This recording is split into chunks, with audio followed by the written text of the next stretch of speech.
Hey, it's Michelle and Chloe here in the morning. Say hi, Chloe. Yeah. We're going to read aloud the author's note, just in case anyone wants to hear it read aloud.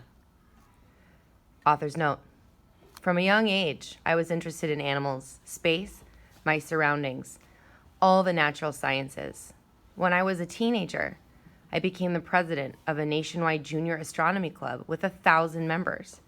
After college, I became a classroom teacher for nearly 25 years, while also writing articles and books for children on science and nature, even before I became a full-time writer.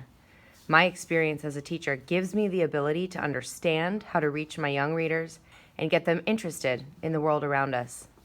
I've written more than 250 books, and I've thought a lot about different ways to encourage interest in the natural world, as well as how to show the joys of nonfiction. When I write, I use comparisons to help explain unfamiliar ideas, complex concepts, and impossibly large numbers. I try to engage your senses and imagination to set the scene and to make science fun.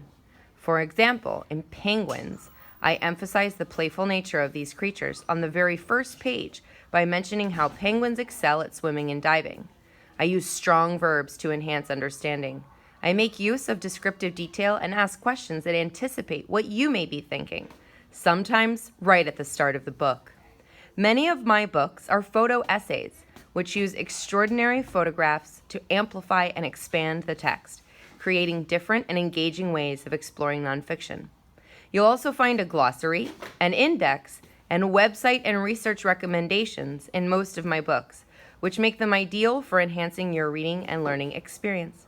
As William Blake wrote in his poem, I want my readers, quote, to see a world in a grain of sand.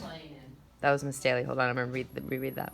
As William Blake wrote in his poem, I want my readers, quote, to see a world in a grain of sand and a heaven in a wildflower. Hold infinity in the palm of your hand and eternity in an hour.